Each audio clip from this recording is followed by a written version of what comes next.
Markeith.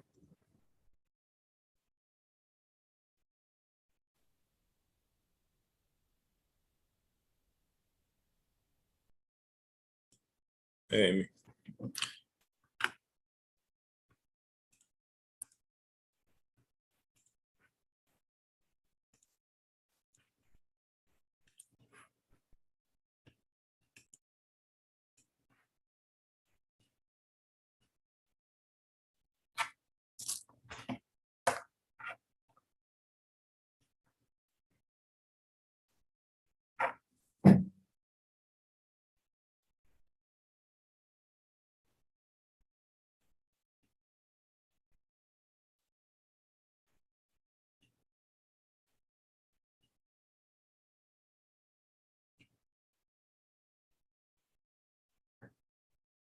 How are you, Dwight?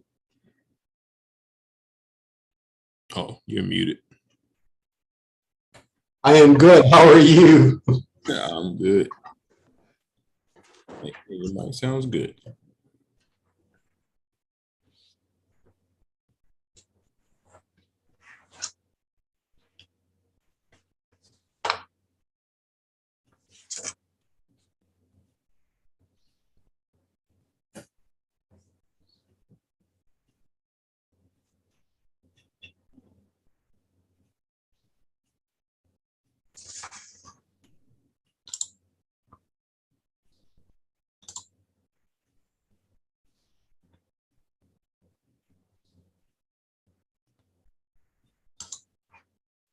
Markeith, will you co-host me, please?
How are you, Sabrina?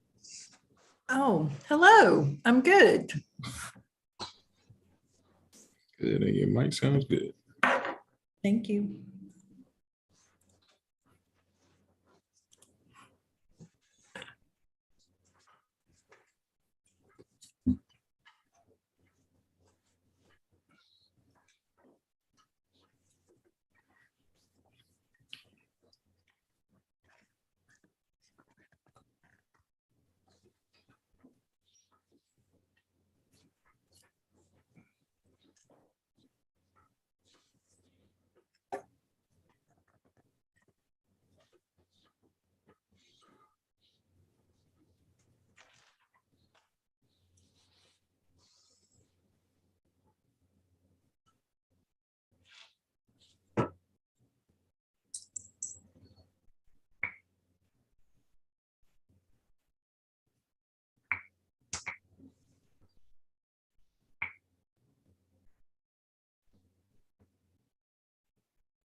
Hello.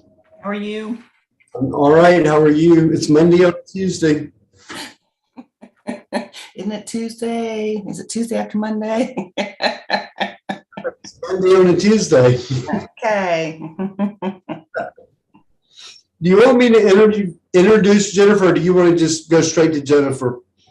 If you would introduce her, that would be great. Thank you. Okay. How are you, Mayor? Well, how are you, Marquise? I'm well.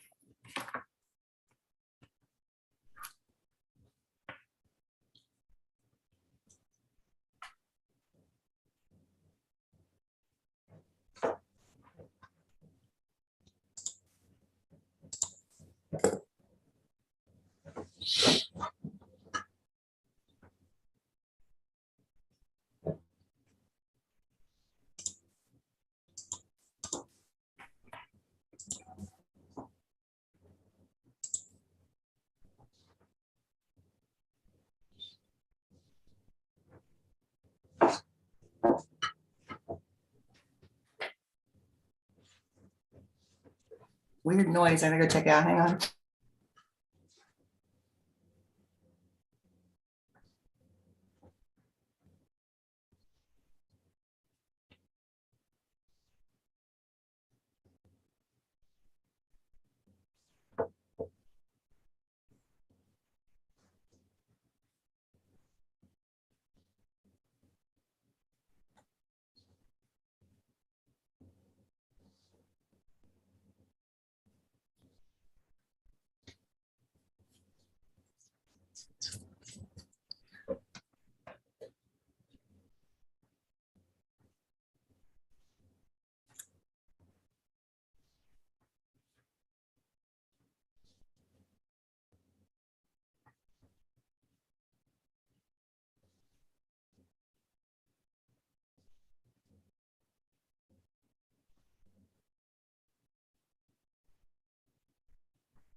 Hey, Mary Jane. Yay, acknowledgement. you I think that means my speakers are working. are seen and heard. Yay. All right, good.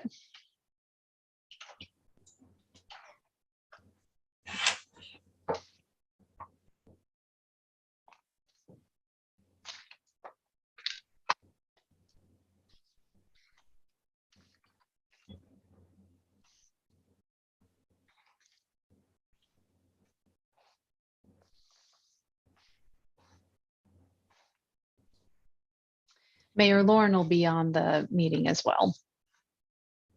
Great. Thank you both for being here. No problem. I'm glad we found a time. Yay to that. Mm-hmm. Hello. Hello. Hello, welcome. So Pam, did you see, I sent you a link the other day. You can make Zoom lock your pictures, lock everybody's boxes in place. We did. I have not tried it yet. You have to get your IT support man. I did that and then I blew the two-factor authentication thing today. I didn't even try that yet. Oh, I just blew it. It did. I don't even know what I did, but So far, my email still seems to be working. So Wait, do we have a new thing on our email? yeah. there was an email that we got sometime today about having to put an app on our phones and Two-factor identification. you have I'm not seeing that. iris identification. I have no idea. It came through today. Yeah. Oh, Yeah. I see. It's from Jeanette. Got it. Oh, I hate multi-factor. Okay. Is it I have some kind of a weird app that I keep forgetting that's where it does it. Authy?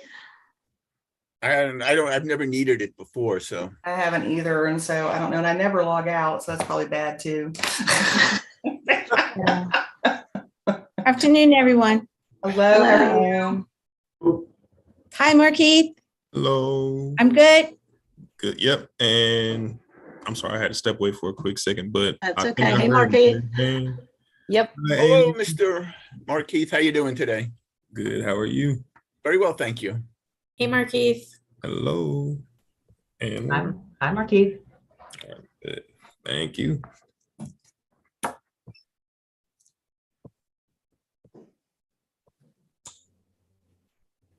Still a hush falls over the crowd.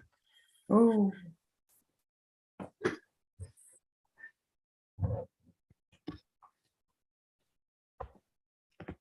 How are you, dear Deidre? I'm great. Is this my sound check?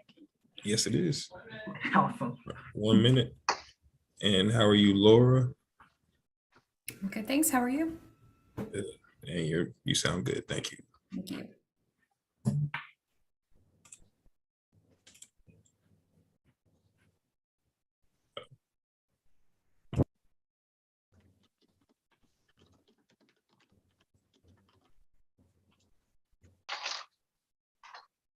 How you doing, Karen? Either Karen's outside or she's got one hell of a fan. it seems windy at the beach. Breeze has picked up a bit. Nice. If she blows off the porch, we're worried. It's quite pleasant. 10 seconds. Where's council? We're missing a few. Ty texted me he'd be late.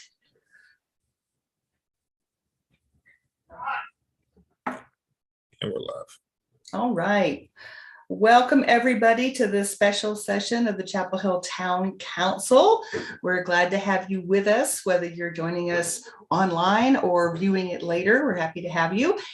This is going to be our kickoff meeting for our planning session, as we call it many different things. So I'm going to refer to it as visioning and planning and just thinking about the future of our communities. So with that being said, the main thing on today's is to let Jennifer Keesmaat, our consultant, work with us and help guide us towards this kickoff meeting. We have a lot of people joining in now. Here we go. I do think we probably should do a roll call vote in keeping with the town council rules. Oh, I'm getting some shaking of heads. Okay, good. We will do that. So we'll get there. I will say this would be viewed more as a work session. So even though we'd love to have the public with us, we would ask that if you have questions or comments that you email us with those. I'm not sure we'll have time at the end of the meeting. We're only budgeting a couple of hours for this meeting to answer or interact, but we do want to hear from you. So highly recommend you send us an email or give us a call. So that being said, we will do a roll call vote, but I'm still waiting for a couple of council members to pop on here. We'll go and we'll see if we can catch them as we come back around. So we will start with Mayor Pro Tem Stegman. Here. Councilmember Anderson. Here. Councilmember Barry. Here. I know Councilmember Wynn's running a little late. Councilmember Paris Miller-Frichy, there you go. Present. Councilmember Parker. Here. Councilmember Ryan. Here. Councilmember Searing, I'm not seeing him. The mayor is here. I'll get a couple of you to help text our colleagues that aren't here. And I see Ms. Keesmaat has joined us and Mr. Hall has joined us, along with several of our staff members. I will remind council that our manager is on break this week. He may or may not be joining us from far, but he will see the recording of this regardless if he's unable to join us. So as soon as we see, oh, there, Councilmember Searing, are you here? Here. Okay, great. And we'll catch Councilmember Wynn when he comes back in with us. So I'm going to turn it over to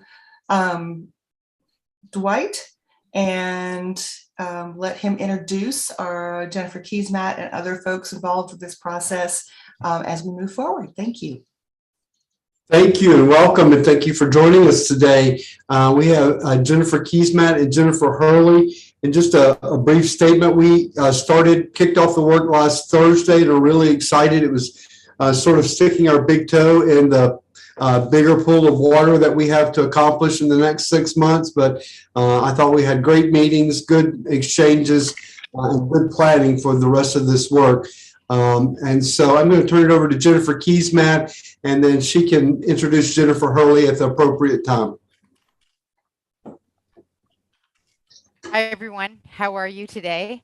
Absolutely thrilled to be joining this meeting, and we've put together quite a few slides for this workshop and this conversation. I've had an opportunity to walk through this with Dwight in advance, and there's a lot of content. But what we'd like to do is go through some of the content, then pause and get some feedback, go through a bit more of the content, and then pause and get some feedback in terms of the process. So it'll be a little bit iterative. And when I go through the introductory slide, I'll just make it really clear when those moments are, when we're going to pause and have a conversation. Because the objective here is very much for just checking. I'm seeing that there's a concern about the audio. Is it my audio that's not great? Is my audio okay? It's a little distant, but we can hear you. I just saw Camille send a note. Is that better? I've just put this closer to my mouth. A little bit. Okay. It's breaking up a little bit. Yeah. It's breaking up a little bit. So let me see if I can. And just the note of record, Councilmember Wynn is now with us here. I'm just closing some things on my desktop. I'm wondering if that might be the problem. I don't know. So when I open up the presentation, I'll go through the agenda and just talk through those moments when there's going to be a break. Because the objective today is to have a conversation about critical and key components of the work and to get your feedback, really, because we're at the very, very beginning of the process, and there are going to be opportunities throughout the process for your participation. And we want to ensure that in terms of how we structure this and how we advance, that we are very much in tune with the interests of council and with the participation of council. So today is also about making sure that there's a lot of clarity about key moments for participation. And just as Dwight outlined, we had the wonderful pleasure of being in Chapel Hill last week. It was very, very warm. And it was wonderful to see your absolutely beautiful town. And I have to say, I was quite mesmerized by the tree canopy and how green it is. I was in fact showing photos to people when I came home and talking about this absolutely incredible place where you reside. And you'll see as I go through this presentation that one of the risks, which is the reason why I think there's often concern about change, is when you live in a very special place, which clearly you do. It's understandable, in my opinion, that people are concerned about how change will evolve and how you will meet your housing needs, because there's always this feeling like we've got something really precious here and we want to make sure that as we change, we're building on the assets of this place and not risking or compromising what makes Chapel Hill so special. So that's, one of the reasons why being real about the problem we're trying to solve is so critical. So I'm going to talk at the end of this presentation about some hard truths. But I also think it's the reason why going through a process that is really closely aligned with the interests and concerns of council is so absolutely essential. As I've said to a few different people on this call, including Colleen, this is probably, from any place I've ever been in North America and worked, this is the place that needs the most unique solution. You really can't cut and paste anything from anywhere, would be my argument about Chapel Hill. So I'm just going to share my screen here a minute. And I'm going to put this in slideshow.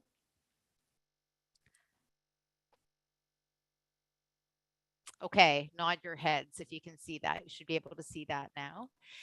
So you'll notice that the title for this work is called Meeting Chapel Hill's Housing Needs. And we've actually integrated, it's the where and the how.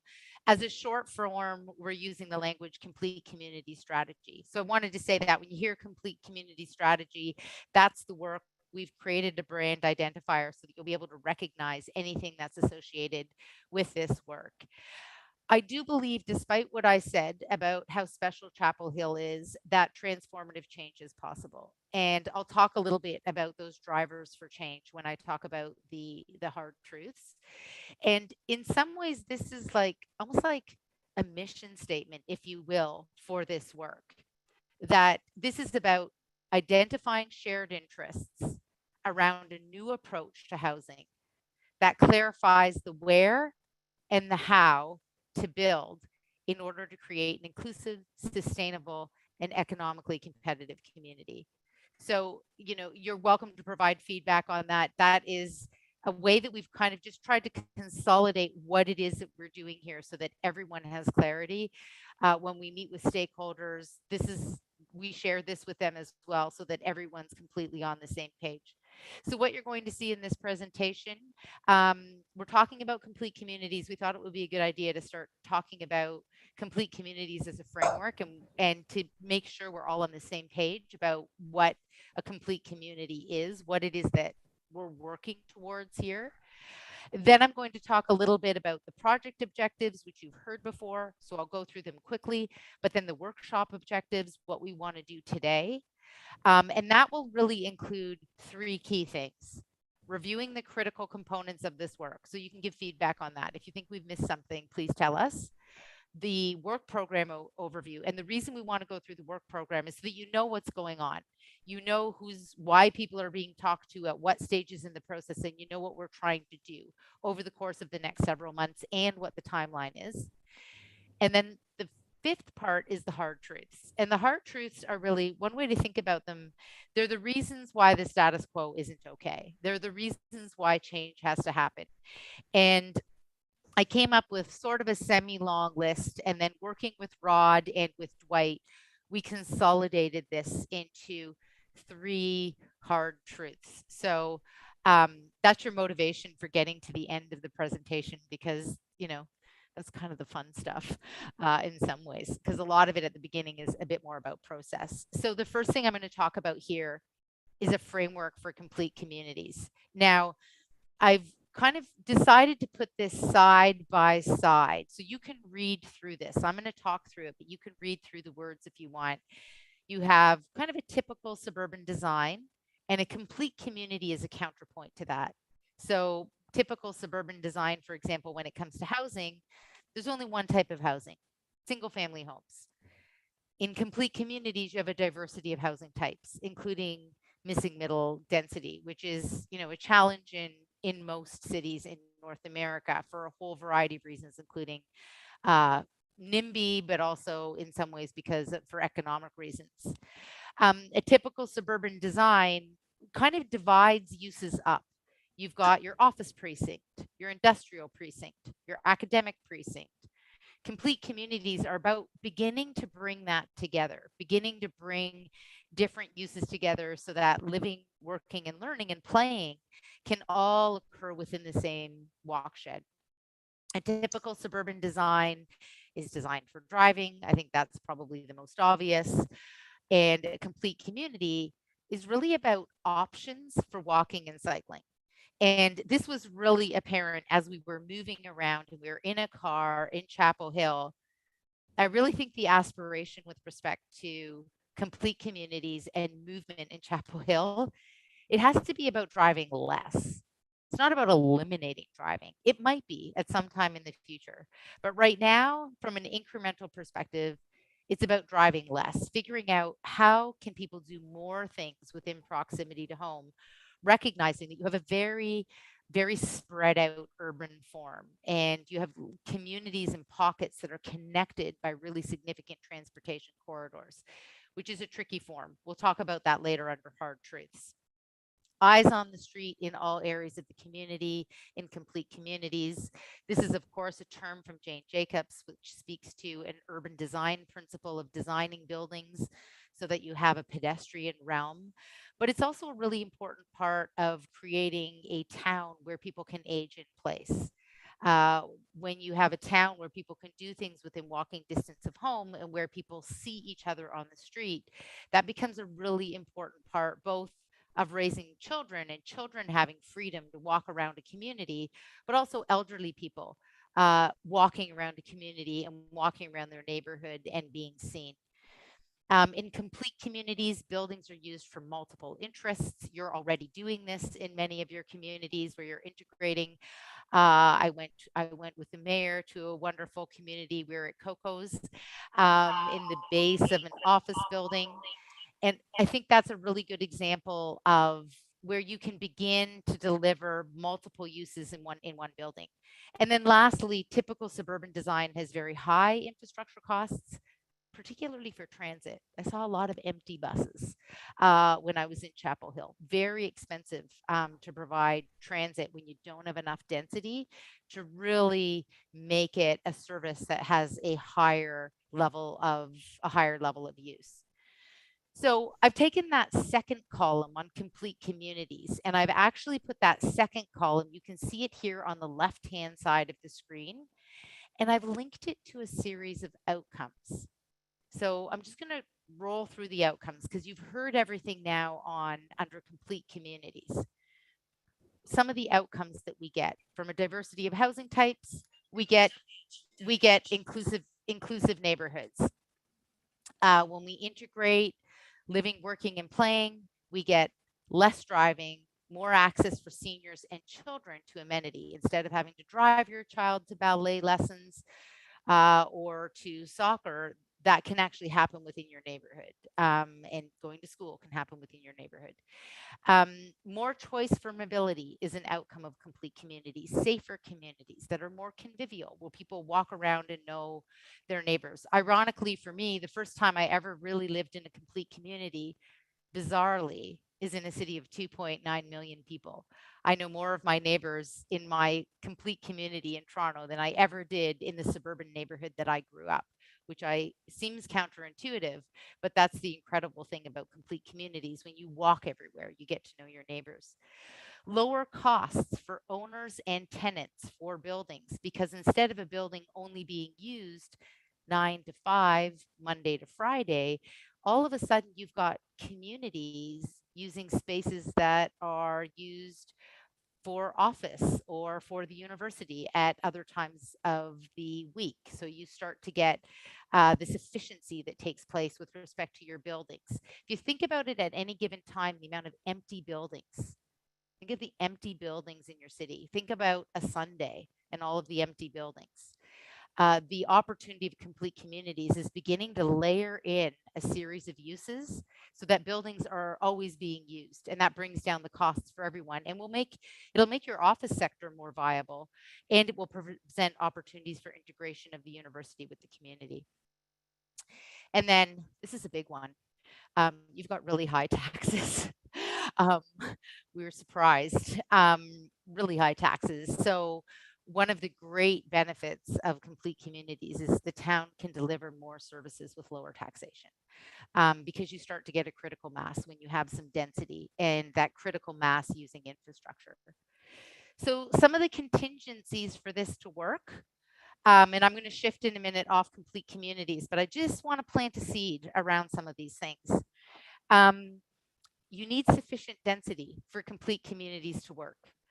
And this is the number one mistake communities make. They don't have enough density, and then they wonder why the streets are empty and they can't actually get that critical mass using buildings at different times of the day. So getting density right, foundational. If you don't get density right, it all falls apart, because also the mobility choices don't really work without density. Connections between communities. This is a very specific contingency that I put in here for Chapel Hill because of the way your corridors function, linking together. And in some ways, your corridors kind of hide Chapel Hill. You get there and you see these beautiful corridors and this beautiful tree canopy, but it's like, where's the city? So the connections between communities and making them really obvious, I think, is a really critical part of your complete communities being successful, because of course people are going to travel from one community to the next. People who live in Chapel Hill today have no problem doing that. But for newcomers, it can be quite challenging to figure out what is where. So it's part of creating an accessible city. Another prerequisite, and I will tell you this is an incredibly tricky one with rising interest rates, viable models for the delivery of a mix of housing types and affordable housing.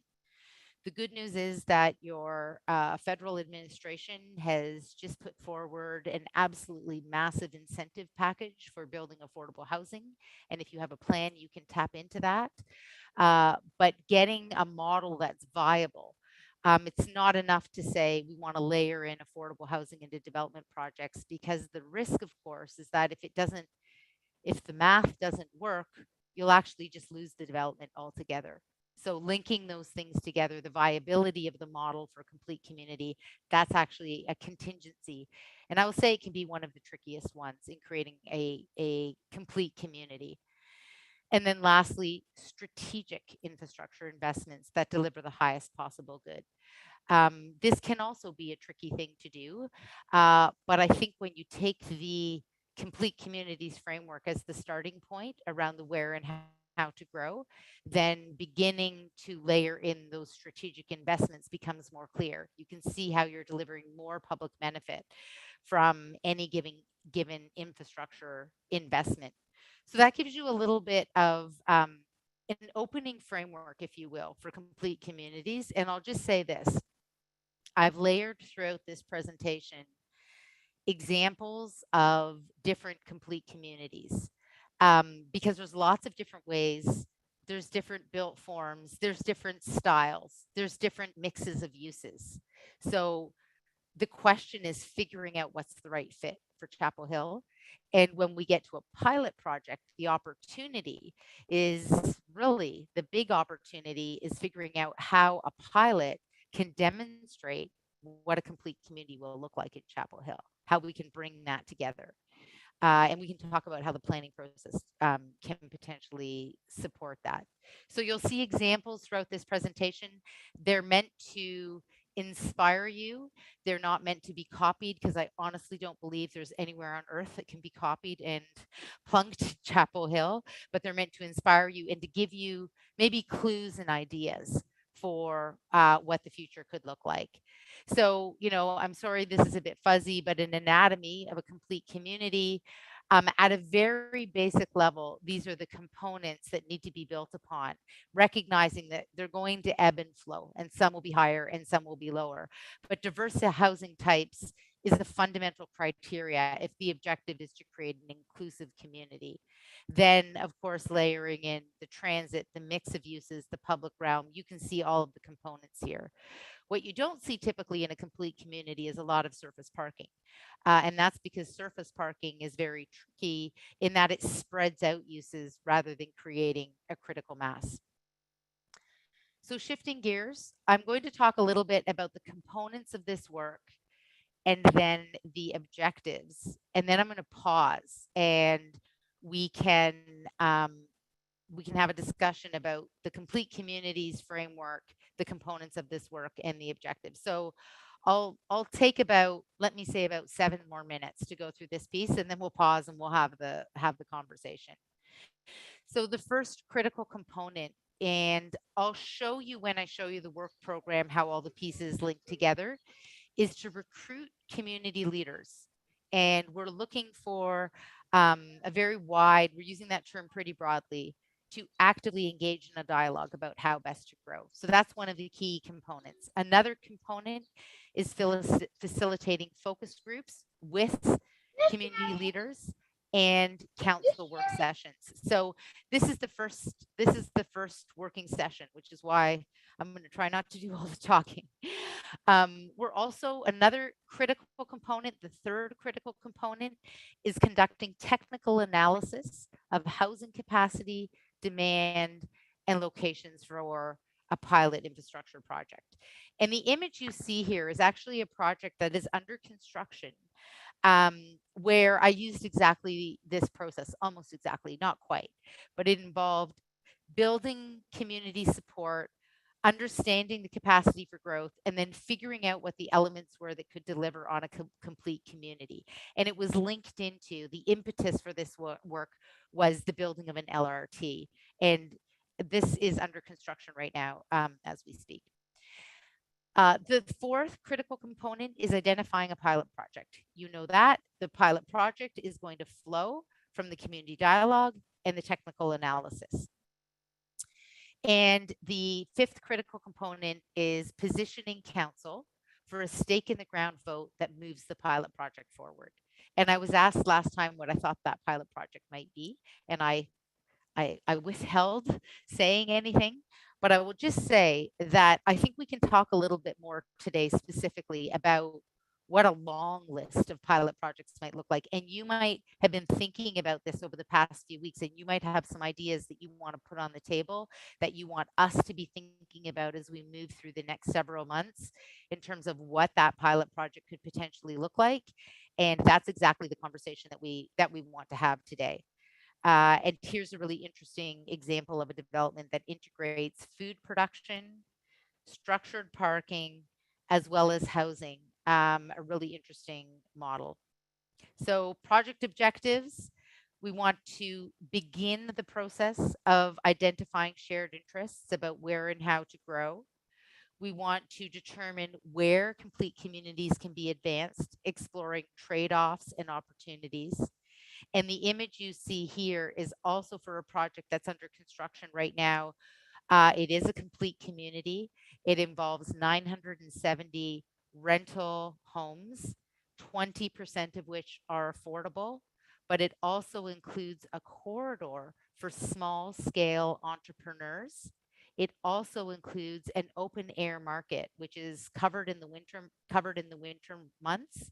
And it also includes a restaurant row that has been created all on a very small footprint, in the core of the city. It's a really good example of a complete community.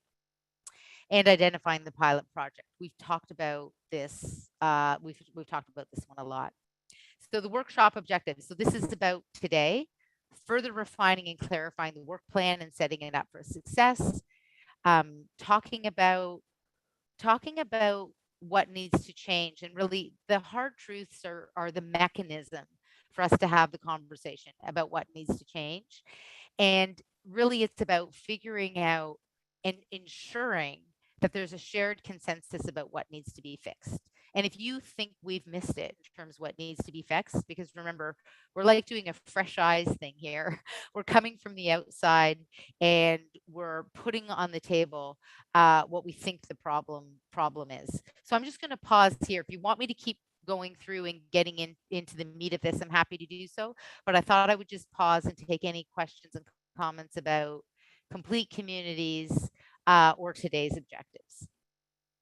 Jennifer, you want to bring us back to full screen to see if there's any questions from the council? Thank you. Michael, I see your hand up. Yeah, just a quick question, Jennifer, and thank you for this. It's so far really great. But a lot of what most of what you've shown us so far is sort of what looked to be, maybe I'm misinterpreting it, de novo kinds of communities, right? Building something from scratch. And I think one of the things that I think many of us are interested in is how do we retrofit some of our existing communities and neighborhoods? And is that going to be part of the work? Yeah, that's absolutely the core of the work. And the last image that I showed you of the neighborhood that I said had the corridor for entrepreneurs and restaurants and 970 rental units, that's an infill project. So there's heritage buildings, there are existing buildings. It's exactly what it's for the purposes of keeping this consolidated. I didn't go into it in detail, but it might be that it would be a really interesting case study for us to look at in detail. And also because it's coming out of the ground right now, like we can also talk about the financial model about how we delivered affordable housing on that development. So I know some of the images might look that way because I'm just taking like a flat kind of image, but my understanding is the same as yours, that this is not about de novo communities. It's about transforming existing places to become complete communities. Okay, that's great. Thank you.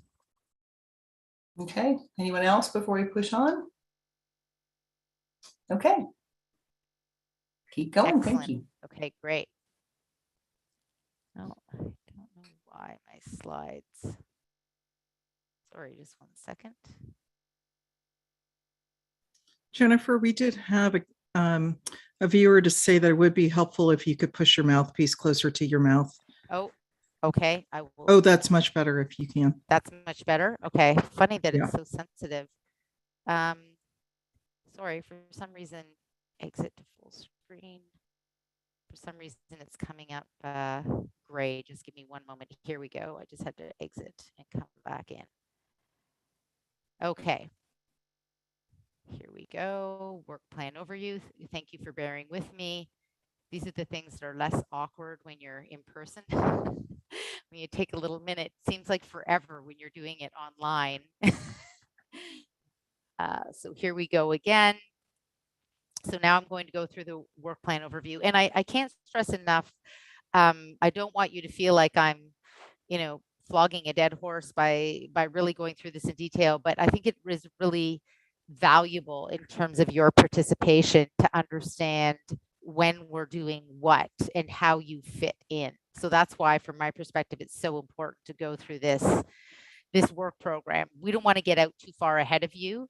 We don't want to get to a point where you suddenly go, wait a minute, I didn't know we've passed that phase already. So that's why we're doing this. So just to give you a sense of the 6 phases that will unfold over the next 5 months.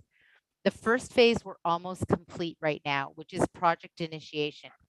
The second phase, called laying the foundation, involves 2 key components. And really it blends into phase 3. And that is working with identifying community leaders and beginning to hold interviews. And we'll talk a bit more in a moment about what those interviews are all about. And then the technical analysis of looking at the capacity that exists within the town. And you'll see in the work program in a minute that we've already held several meetings with SOM. And we are coordinating, and we've integrated bi-weekly meetings with SOM to ensure that we can build on the technical analysis that they're doing and integrate that into this work so that there's a true alignment between the SOM work and what we're doing here. What we're doing here is, in some ways, it's on a shorter time span. We're moving towards a recommendation, as you can see on the screen, in October with a pilot. But the objective is to ensure that the recommended pilot is also in keeping with the trajectory that the SOM work is on in terms of the analysis that's being undertaken. So phase 2 and 3 are happening over the summer, laying the foundation and the technical analysis. Some of that is being undertaken by Rod. Then when we move into phase 4, we'll be meeting with you again, and we'll be meeting again with the community leaders as a group, and we'll be evaluating and defining housing priorities and talking about the opportunity for change. And when we get to phase 5, at that point, we will have a long list of pilot projects that fit with the priorities around housing that have been identified. And we'll be refining that long list of pilot projects and moving into the phase, the second part of October, which will be phase 6, where we bring forward a recommended pilot project to council. In an ideal scenario, things don't always happen that way, but in an ideal scenario, you are going to be plugged into this process in such a way that when we get to phase 6, we'll have had a lot of the hard conversations already, and there'll be a real consensus around that pilot project. Now, I've taken that top band that outlines the phases, and I've taken it and I've layered in here. You'll see that there are some additional components. In purple here, you see key tasks. So everything in purple is a key task that is critical to deliver on the objectives of each of the phases. And what you see here in orange, I guess, or pink, depending on your screen coloring, are what the deliverables are in each phase. This actually folds out into a much larger chart, which I'll just flash before you so that you can get a sense of it. but you'll also be happy to know it's now on the wall in Dwight's office. So you can go to Dwight's office. We've printed it out really big. It's on his wall, and you can go and take a look at the detailed work program. But you'll notice that there's council engagement taking place at each stage. Those are the green stars. You can see the community leader engagement. Those are the blue circles. And we've now added in the pink stars, the collaborations that we have throughout the process with SOM, which is also going to be a critical part of advancing. Now, I'm just warning you, you won't be able to read this, but this is what you can go to the wall in Dwight's office to see. Oops. Oh, I'm still on annotate. Sorry about that. Take that off and I should be able to advance now.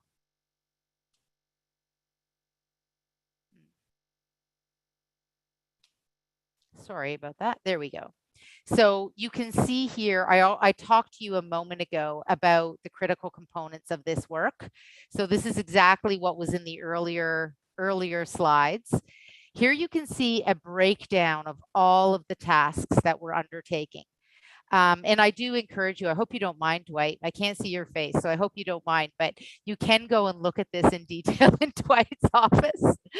And you can see here in detail, we've broken out the scope of the capacity and preliminary trade-off analysis. We've broken that out in detail. So that's a big chunk of what is happening in both July and August to position us to come back to you with some real information once we get back to, once the summer break is essentially over. So you can take a look at that in more detail. So I'm going to pause here and invite Jennifer Hurley to talk a bit more specifically about the stakeholder interviews that will be taking place over the course of July and August. Are you there, Jen? I am. Thank you, everyone. Can you hear me? Is the sound okay? It's great. Great. I'm glad to be here today. I'm sorry you can't see my face, but I look forward to seeing you all in person at some point in this process. I tried really hard to get there last week and the travel gods just did not cooperate with me. But one of our first steps in this process is to conduct a series of stakeholder interviews.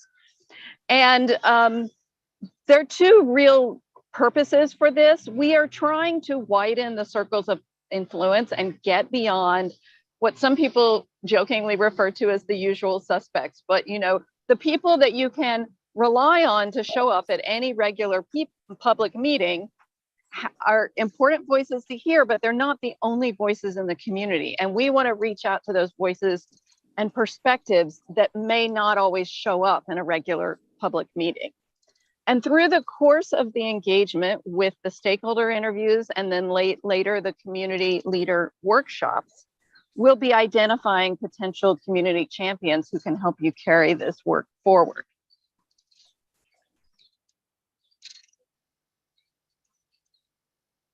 So do you want to talk? Sorry, are you going to continue, Jen? I'm not sure if you can see the slides or not. I can see the slides, okay. And I'll go on for the next couple, and then you jump back in when you're ready to take over again. We really have two primary purposes for these stakeholder interviews, and one is to understand all of the different perspectives and opinions about these issues.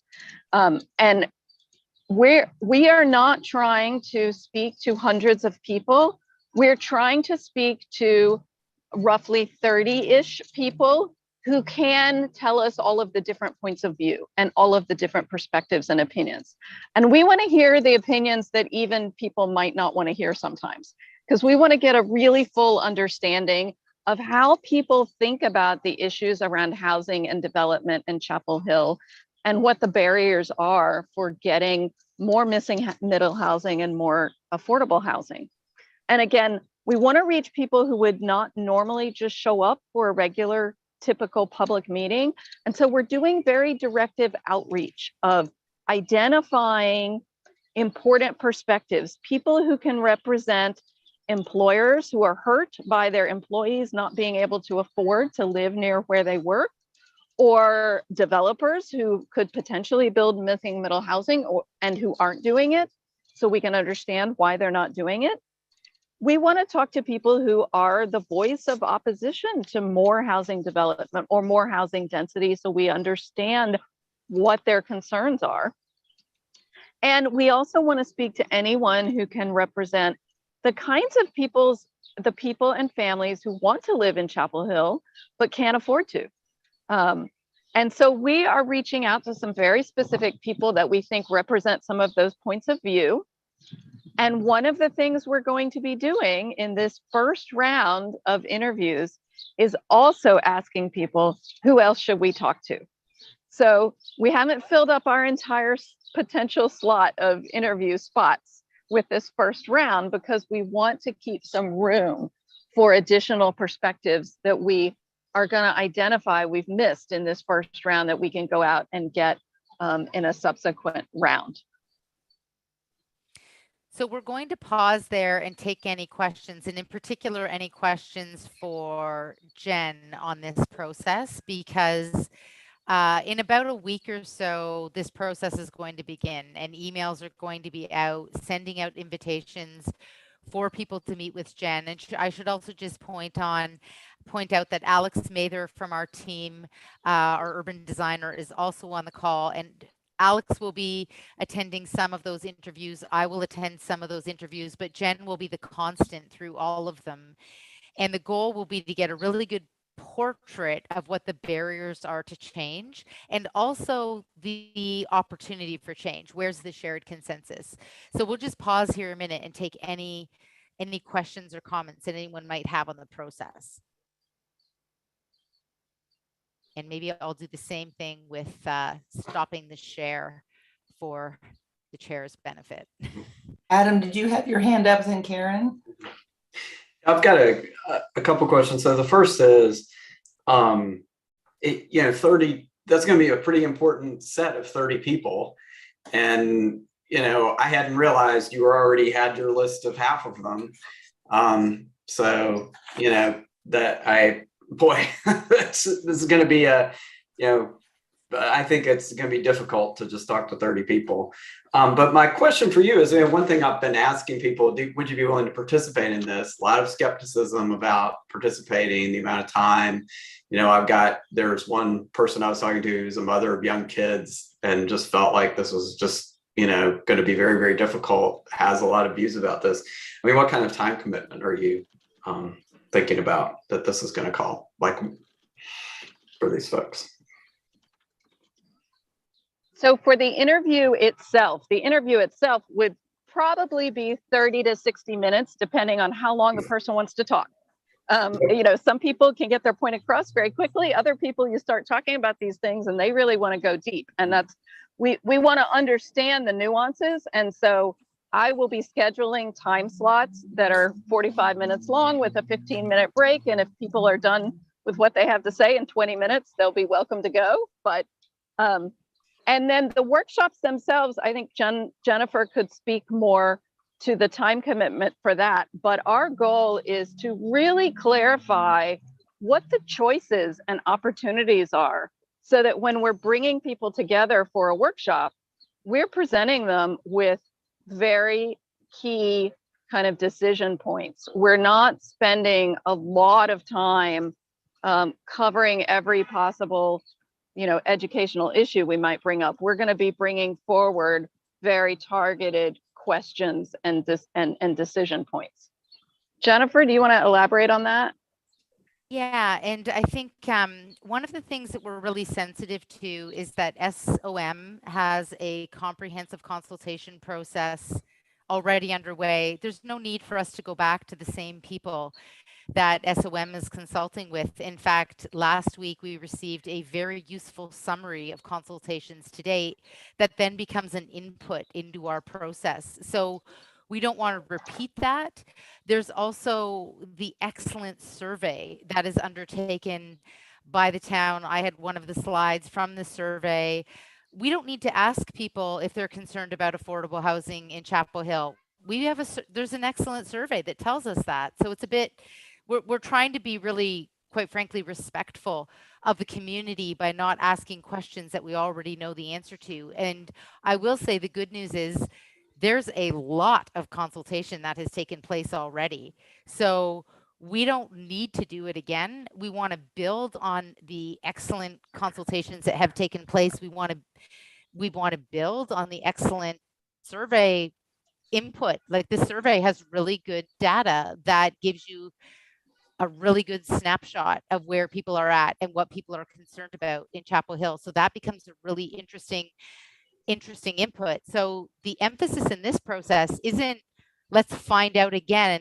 We already know. It's about how do we execute change in light of what we know from the tremendous amount of consultation that has taken place in the past. So it's a bit, that's why we wanted to spend some time going through it, because I'll be honest with you, I've been doing this for over 25 years. And one of my great pet peeves is when consultants go out and ask people questions that they know the answers to, because I think that does the opposite of build trust. People say, why are you asking me if I need affordable housing or if I want to live in Chapel Hill, but I can't afford to?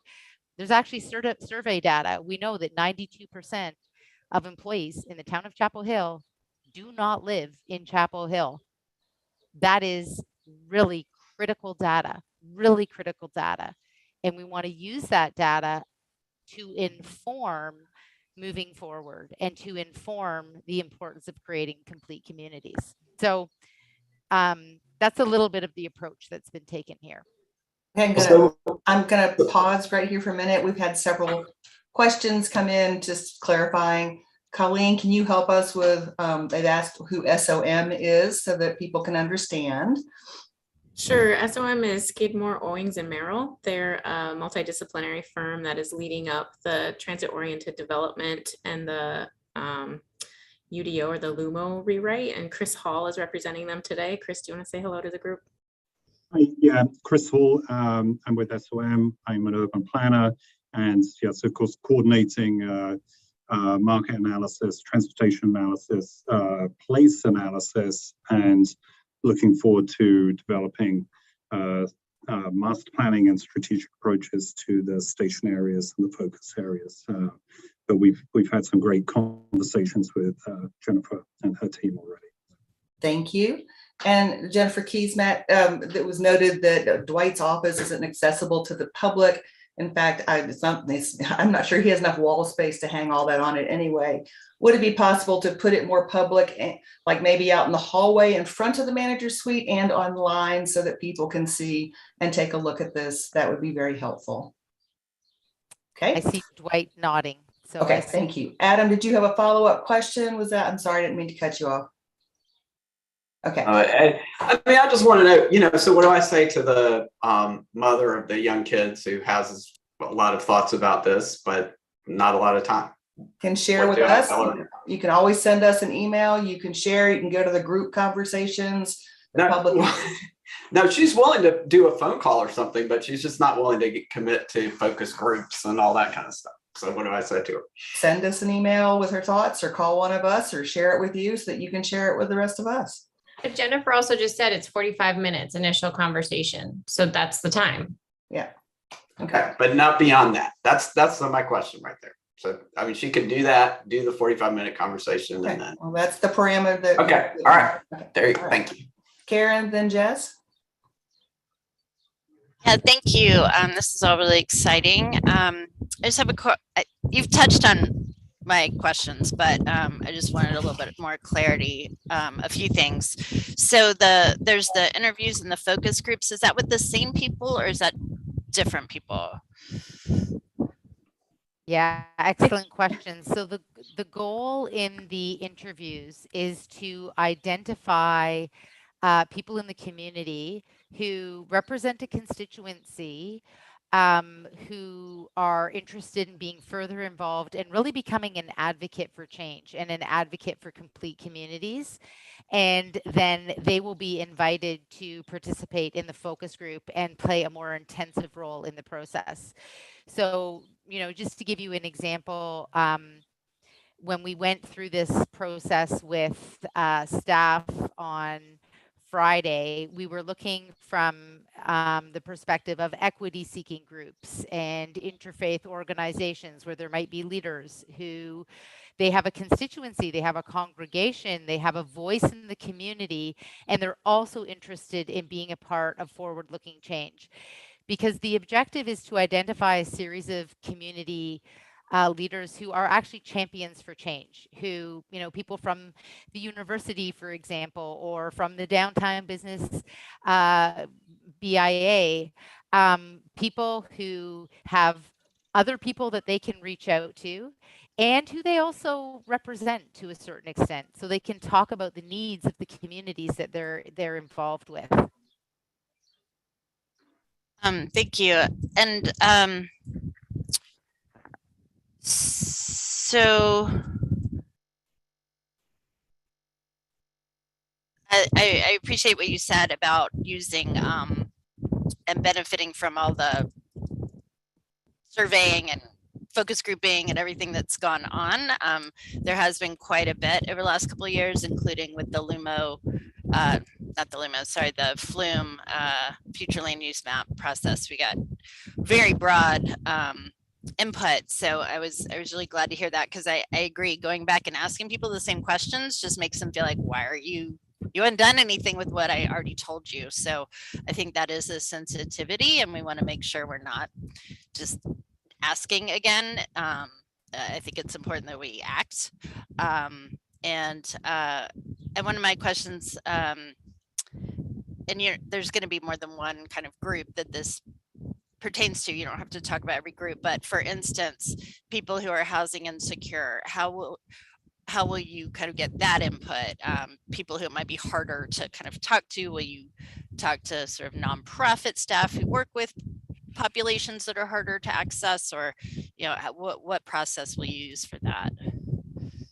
Exactly. And I don't know if Jen Hurley has it at her fingertips, but we actually identified with staff also ensuring that the Black community was really well represented, and the interests of the Black community was really well represented in this process.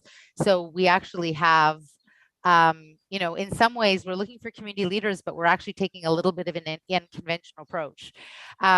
So thinking about every interest of the community, and then the various players that play a role in actually connecting to those communities.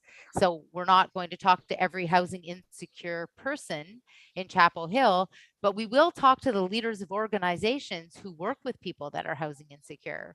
So that's actually the strategy here, is to talk to people who actually have a particular insight because of what they do every day in their job.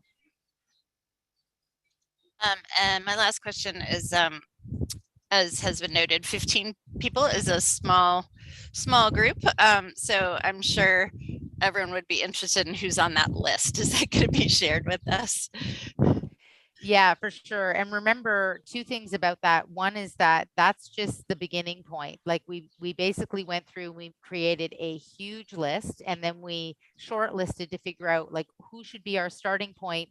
And we took the lens of, we want some institutional representation, we want some business representation, we want some representation from equity seeking organizations. So we tried to kind of puzzle it together. But I should also say, everyone on this call actually has been invited to put any names on that list that you want to put on that list. Please do. And we're also hoping that now we've described a little bit better the process, that will also help you figure out who would be a really good person. People that you might know who would be a really good champion for change, who are also really passionate about creating an inclusive town. So you're welcome to give us any names that you would like to put on the table. That's the goal of this. And Dwight has created, it's a Google Doc, right, Dwight?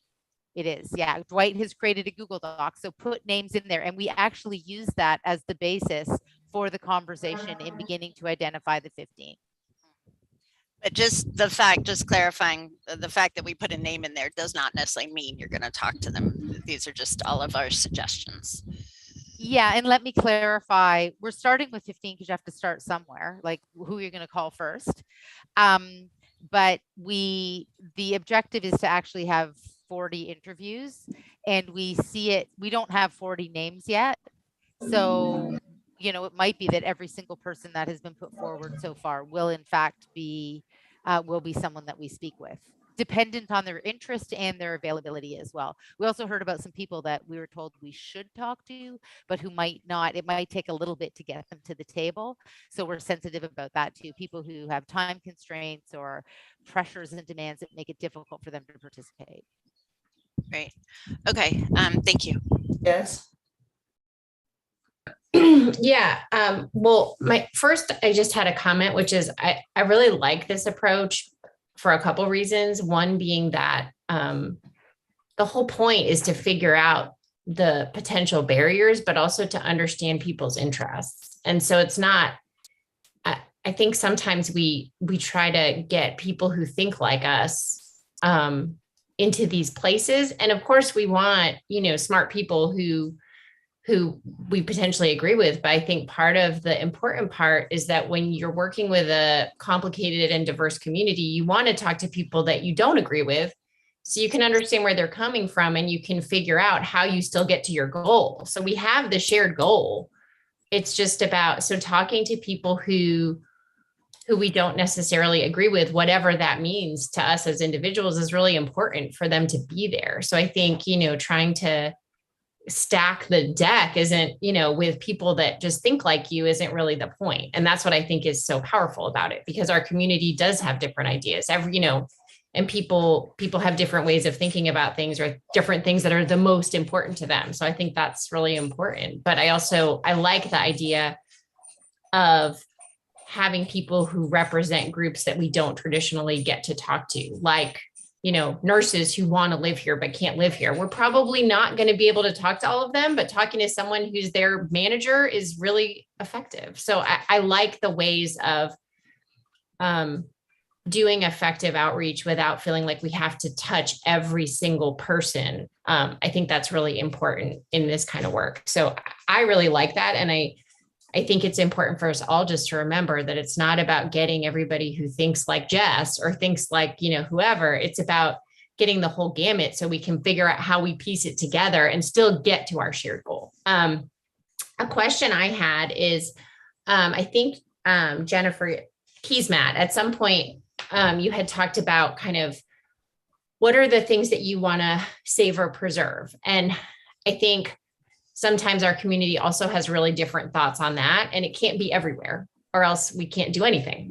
So I'm wondering how we address that issue, knowing that there are places that we want to save and preserve, but we can't just say it every time there's a project people want to save and preserve, understandably. But how do we, prioritize that, or really decide on the places that are the must versus places that we wish we could, but we have this higher interest? So I think you've just asked an incredibly tricky question. The question of how or what to preserve. And this is one of the reasons why, in thinking through the first 15, we were looking for people who could kind of speak from a specific interest, but relatively broadly about Chapel Hill as well, because we will ask them that question. We will ask them about managing that tension, because there are tensions. And at a certain point, this is why the stake in the ground decision in this process is so critical, because at a certain point you do make a decision, you go one way or you go the other. And the risk is that you don't make a choice about what's going to happen. And so our goal in the next 2 months is to get as much information as possible to inform an approach that is going to have as much support as possible from influential people within the community. And that is palatable to council. That's the other key piece here. Thanks. Let's move. I see we have lots of hands. We'll get to you. All right. Amy, then Paris. Michael, you've already asked. So we're going to let some others get in there, please. Yeah, I'll be super quick. Thank you for all this, Jennifer. You mentioned before that you had touched institutional business, equity-seeking orgs. Do we have groups that recommend or that represent the environment? Right, that's sort of a constituency without a voice in some ways, right? So how are we gonna get that input into the discussion? Yes, and I don't know the exact name. Dwight might know the exact name, but I know we do have an environmental organization that was on the list as well. That was one of the perspectives that we saw as being really, really critical. It's an example also of the tension, because I know in my city, people often use environmental issues as a way of opposing affordable housing. So it can be like this crazy tension. So that's why we obviously, the goal of complete communities is to create a more sustainable town. So that's absolutely a critical voice that I will double check and ensure, but I know we have at least one organization that represents environmental interests. They would Right. get to. Yeah. Thank you. Paris? Great, thank you. One of my questions is around how you will be looking at a lot of the other studies that we've done as it pertains to like Parks and Rec, even with our Reimagining Safety Task Force work that we did, whether it's stuff around transit, we do a lot of community engagement there. I know that you're going to be using SOM's information to help inform this work, but also integrating some of those findings as well with, just across the board. We've done a lot of community engagement and just how that's going to inform the work. That's just one question that I had. Another thing, like surveys are always very skewed and they aren't really always reflective of the community, quite frankly, because just like we have the usual suspects who can show up and engage, they're usually the same people that we get survey information from. And so a lot of that is still very reflective of those perspectives and viewpoints.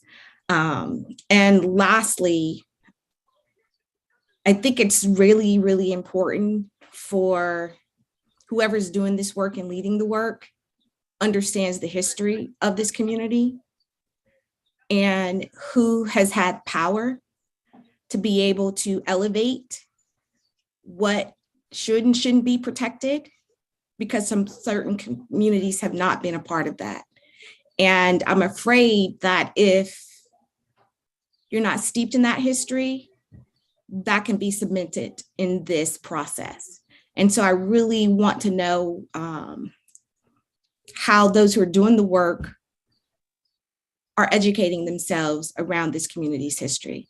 It's really important moving forward. We need to understand how we got to where we got to. And we can't do that without addressing that history. So a couple of things, you've put lots of great things on the table. The first thing, I'll maybe work backwards through the various comments, Paris. The first being, if there are people that you feel would do a very good job of helping us take into account as we move through this process, the more broader, I guess I'll call it a broader telling of the history of Chapel Hill, by all means, please recommend those names to us, and we will be very happy to sit down with them and to talk to them, so that we have as broad as possible. We know there's always constraints, but as broad as possible in understanding. That's the first thing I'll say. The second is it a broad consensus that the town of Chapel Hill survey is skewed data? Is that how most people feel? It's done randomly. We do have some data on the responses, and it's a wide variety. I don't know that it captures everyone, but it is done every 2 years to random households, and the retrieval rate's pretty high, actually, which is interesting. And I will say that we're trying to get a deeper dive into some of the statistics around folks who answer it, but it does go across all communities. So I will echo. I'm sorry. Yeah, guys, let's not butt in, please. Thank you. She asked for an answer to that, to a response to that. You can raise your hand, Camille. You can raise your hand. Thank you. Excuse me, don't raise your voice to me. I need to if I get you to stop. Paris, did you want to respond to that, please? I did. I didn't mean to imply skewing, but I will say that we have not captured demographically diverse community members' views. I guess it'll be interesting to see when we do that deeper dive into the past survey. We don't actually have that information, whether we have a diverse response or not at that level. And we've asked to see if we could find that out. So I know that we asked Shanika Weeks to work with the survey company for better questions so that we could figure out if we were getting some of the results from different perspectives or not. So she was supposed to be working with them when we release it next time. Okay, I had Michael, then Adam. Yeah, just one question and then one comment. The question is, as you do your community input, you're going to be hopefully getting lots of diverse opinions, people who think growth is a great idea, people who think growth is terrible. And how do you then come to a consensus, or how do you decide whose voice ultimately gets carried forward into the decision-making process? Particularly when it's a small group, even 30, I assume you'll be getting a lot of diversity. So how do you convert all of this input into a consensus or a direction in which we want to go?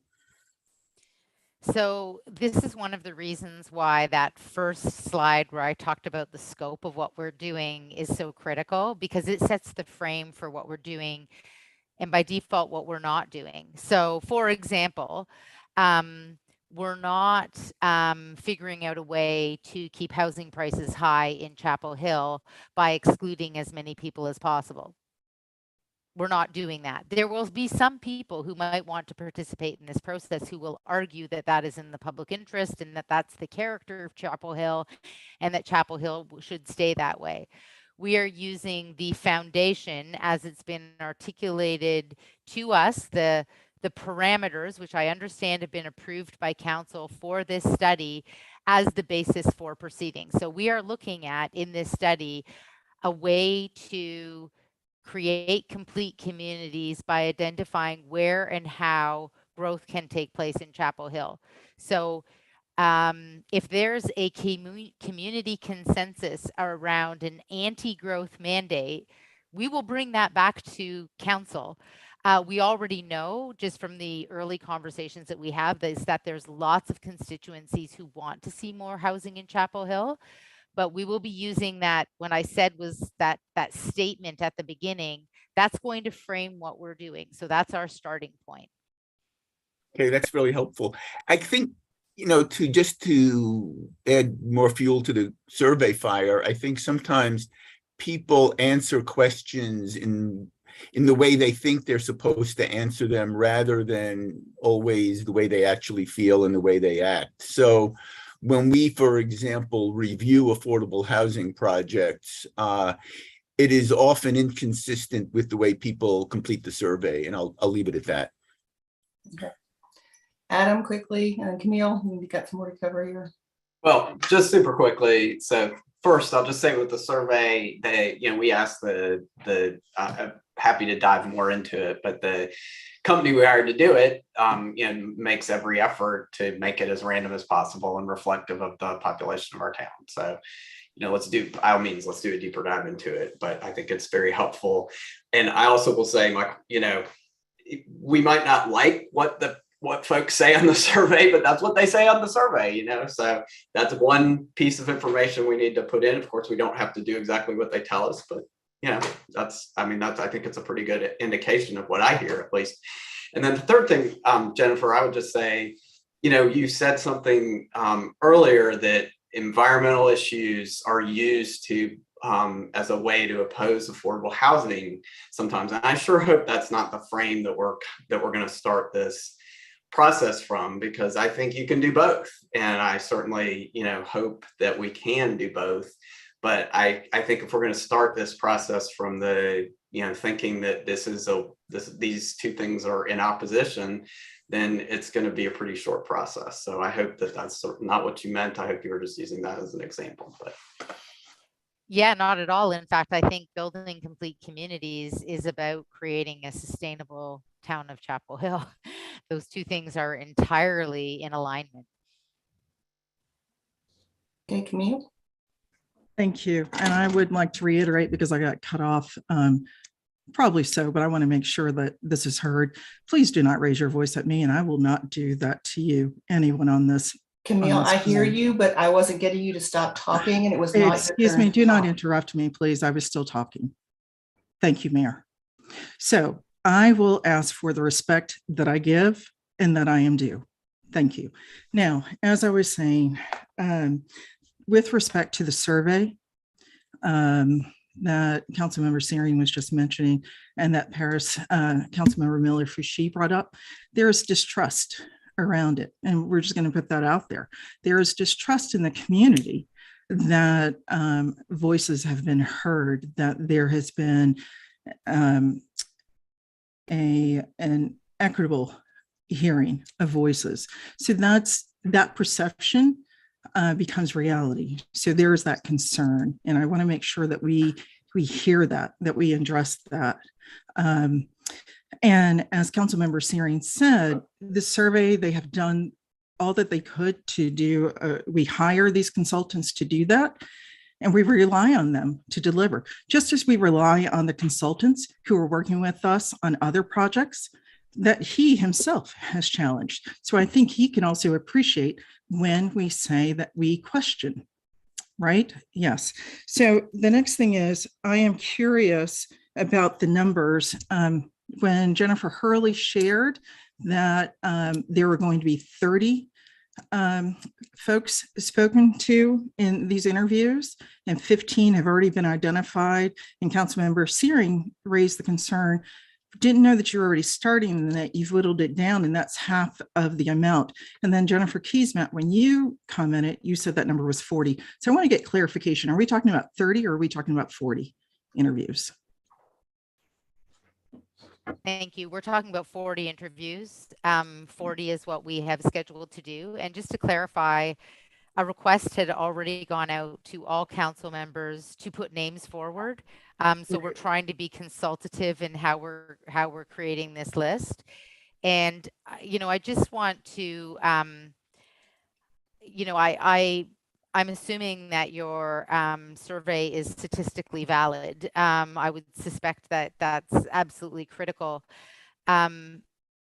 Surveys can always be improved, and it sounds like there's some commitment to doing that.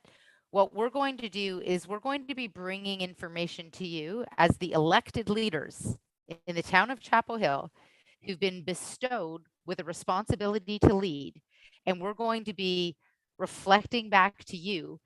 Ultimately, the buck stops with you. So you can say you support something or you don't support it, regardless of the survey.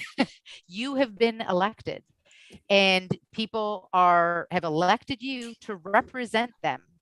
And there is no amount of consultation that we can do that can be better than the fact that you are elected.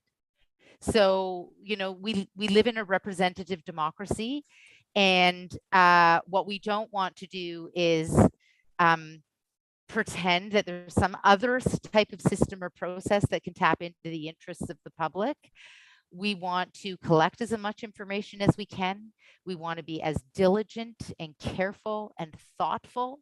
But at the end of the day, you will decide as the elected leaders, and you've been given that opportunity and that responsibility by your community.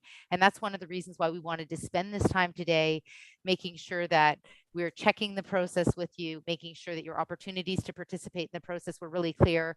We're really thrilled that everyone's here today. By the way, that really matters. It's hard to do this when people aren't here. So I just want to say we can't get out of that rabbit hole as to whether the survey is truly totally accurate or not accurate.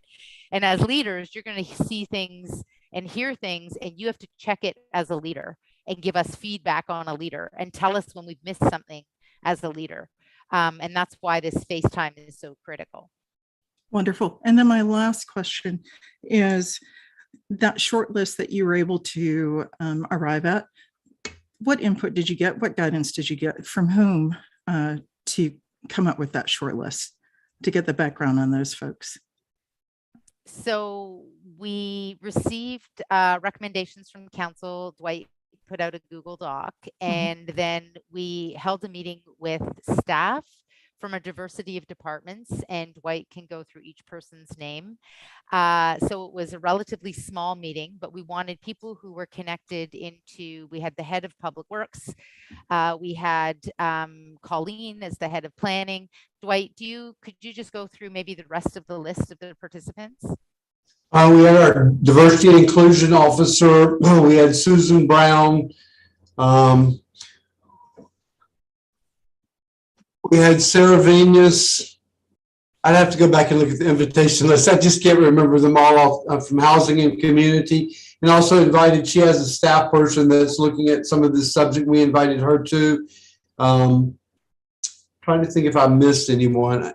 I'm glad to get the list to council. That's who I remember off the top of my head. I think that would be helpful. I appreciate you answering these questions, because while there's been concerns of who is invited to the table and who is heard, we want to acknowledge those, and we do want to move forward. And I am A-okay with the buck stopping here. If you haven't been able to tell that yet, please know it. And would like to understand how this, it sounds like many of us are learning for the first time, which is what the purpose of this is.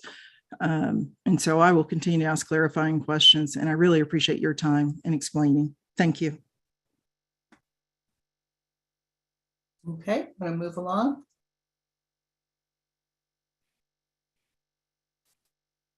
Great. Mayor, are we ready to move to the last Yes. part of the presentation? We Yes. are. Okay.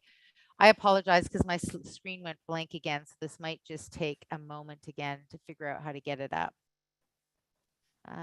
Exit screen.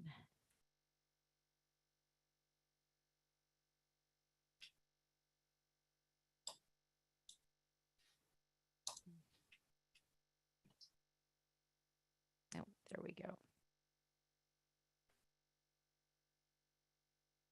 For some reason, it exits the document, so I just have to pull it up again. One moment.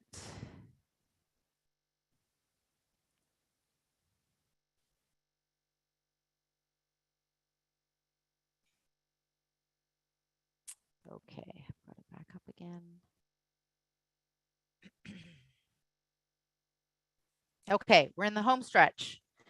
Thank you, everyone. I'm glad we broke it up in this way, because the objective was to do exactly what we just did, to focus on to getting, substantive feedback on each section of the presentation. So I'm going to go back to share screen. I'm glad the technology is generally working. I trust you can nod your heads that when you can see the slide. Okay, that's great. So what I've got here is 3 early truths, and the objective is to have a conversation just like we've been having a conversation about the process. You can poke, you can prod, you can say no way, you can say yes, that nails it. These are meant to be provocative and to get you thinking, and they are meant to help us understand the point of consensus, the starting point, or to ensure we have a bit of a shared understanding. So we are welcoming your feedback. I'm going to go through these pretty quickly because the goal is to have a conversation, and I want to make sure that we have enough time for that. So the first point, the first hard truth, this is number 1, is that Chapel Hill is already an exclusive place. 92% of your employees do not live in Chapel Hill. By definition, the town is not a live-work community.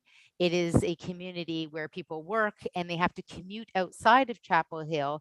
And now let's be clear, not everyone, and we don't have the data on this, but we can assume that not everyone wants to live in Chapel Hill, but we also can assume that there are a significant number of people who do not want to commute and have the burden of the long commute or the cost associated with commuting. So the first hard truth is that it won't be easy, but you can be the council that puts a stake in the ground and resets the trajectory of the future. And it will mean trade-offs, which is why we're doing the technical analysis around trade-offs. So if we know that Chapel Hill is already an exclusive place, we have the data to support that. I've been using the data from the town, but I understand there's data from the university, there's data from other sectors that also supports that people who work in Chapel Hill frequently have to live in other places. This is a really critical part of beginning to identify why change matters, why we need a new approach, why we need to think about planning and designing Chapel Hill in a fundamentally different way from how it's been designed and planned in the past. Anecdotally, when I was in town, I asked people that we were meeting with, I asked, do people want Chapel Hill to be an exclusive place? And I heard that there's a strong shared consensus that people do not want Chapel Hill to be an exclusive place. And I think the data from the survey, to the extent that we can trust it, the data from the survey shows that 83% are concerned about housing affordability and lack of access to affordable housing. That's a really high consensus, if we can take that as a given. It's a very high consensus that people want this council to do something about affordable housing. So that's hard truth number one. And, you know, I have a few more notes related to that. Hard truth number two. I'll just let this one sink in for a minute. But no one is happy with the planning process and planning outcomes. And that includes city planning. Planning is not happy. Developers are not happy. I've heard that councilors aren't happy. Staff aren't happy. So here we have this strange situation where no one is happy with the planning process. And I believe this presents an opportunity, because it presents an opportunity to say, hold on a minute, we can plan in a different way. We're not getting the outcomes we need around housing. 82% say they're really concerned about affordable housing. So what does that mean? It means that there's a risk that we're driving away the very developers and people who need to be engaged in the process to deliver the town of Chapel Hill that people would like to see in the future.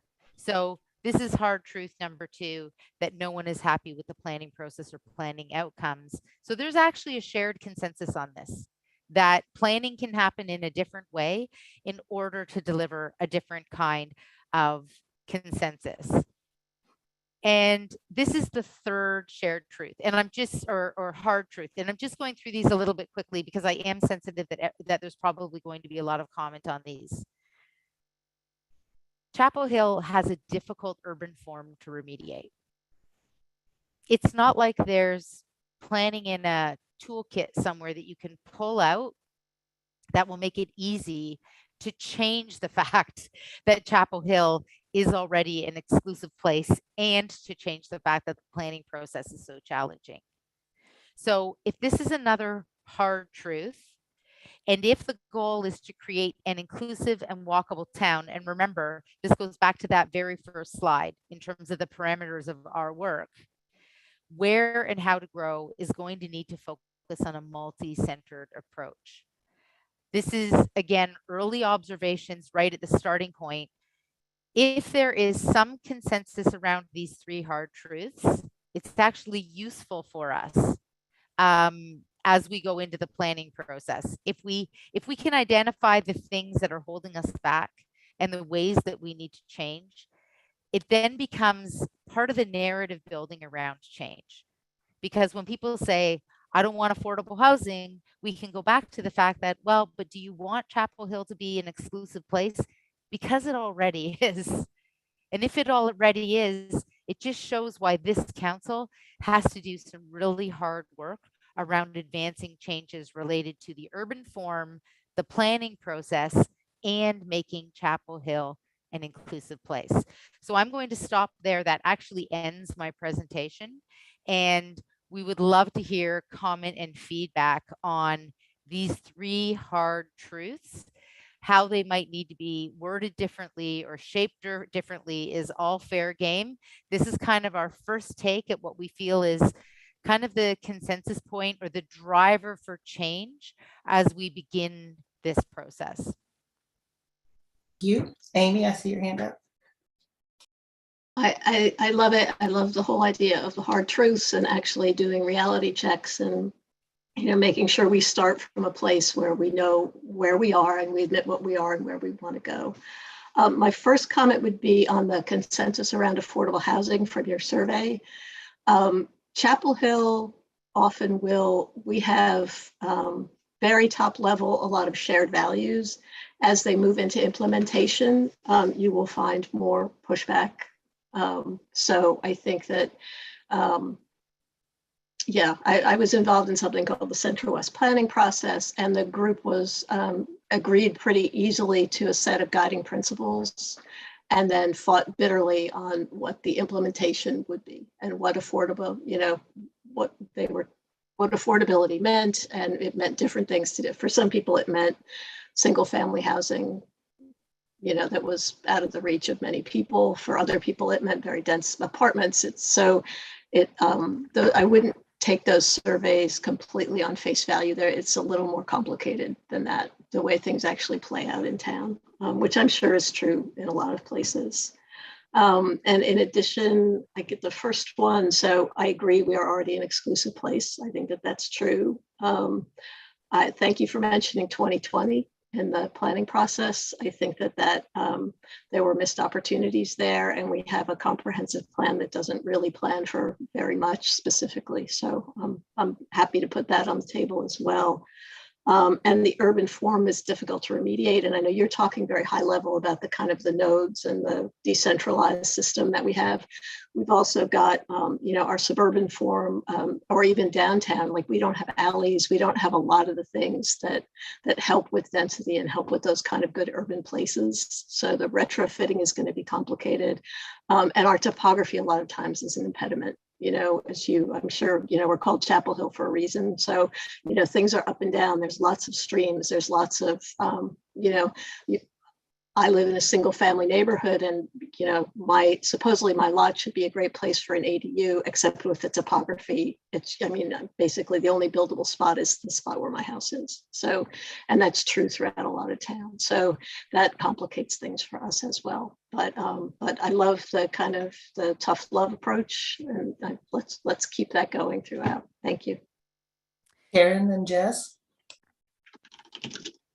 I appreciate, and agree with these tough, hard truths. And I think just a couple of things. I think it is, it'll be important to also frame it as, the benefits for existing residents of this kind of process of complete communities are better for everyone. It's not just, it is very important that we are an exclusive community already, and it's getting worse quickly. And so, I certainly have a strong interest in changing that, but there's also benefits to residents that will come from this, to current residents that will come from this. And I think that's an important part of the conversation to have. And I appreciate also what you were saying about developers, because I think that is something that comes up periodically, and people don't understand why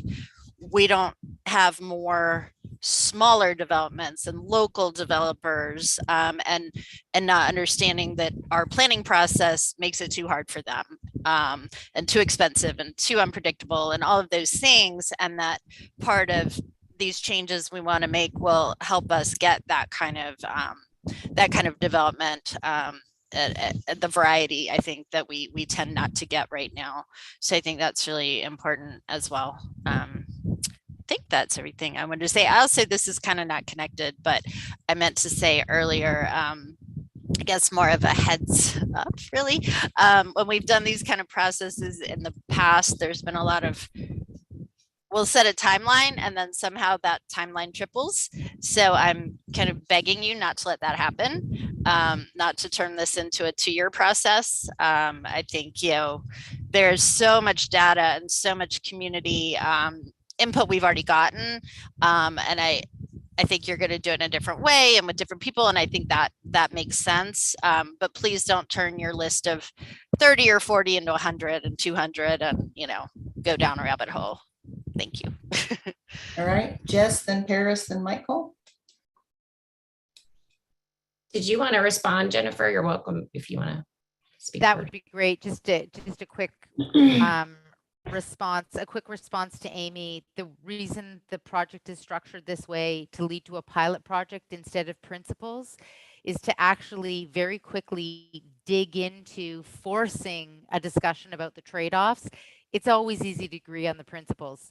Everyone in every city says they want affordable housing. Everyone does. But when you talk about where you're going to put it and how you're going to pay for it and how you're going to design it, it all falls apart. So that's why we're going to do the pilot project approach in this process. We want to get away from talking up here and start talking about something really tangible. So that's the first thing. Just in response to Karen's comment about the timeline, my secret sauce is managing a project to a schedule and a budget. And I've dealt with very, very complex processes. Dwight has been wonderful in terms of establishing some really we've established some really good project management parameters.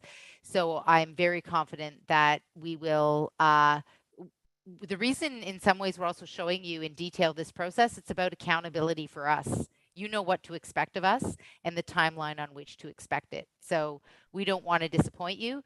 So we're going to we're going to deliver this on the timeline that's outlined for exactly the reasons that you say. Otherwise you start to spin out and you lose people. The timeline is what it is intentionally. So thank you for that. I similarly love the hard truths. I love the tight timeline. I like the showing results. I think something that I'm guessing you're kind of planning is that out of the hard truth that we are already an exclusive community is this idea of also, I mean, I don't want us to get into that place where we say, oh, but we weren't here when those decisions were made. I want us to also talk about what happens now. You know, we can only control now. So based on our decisions now, what are our ghost of Christmas, 1, 2, 3, and really talking through. And I know that was part of kind of Rod's original study, but just making sure we continue to really keep that at the forefront of here is the reality of what happens now.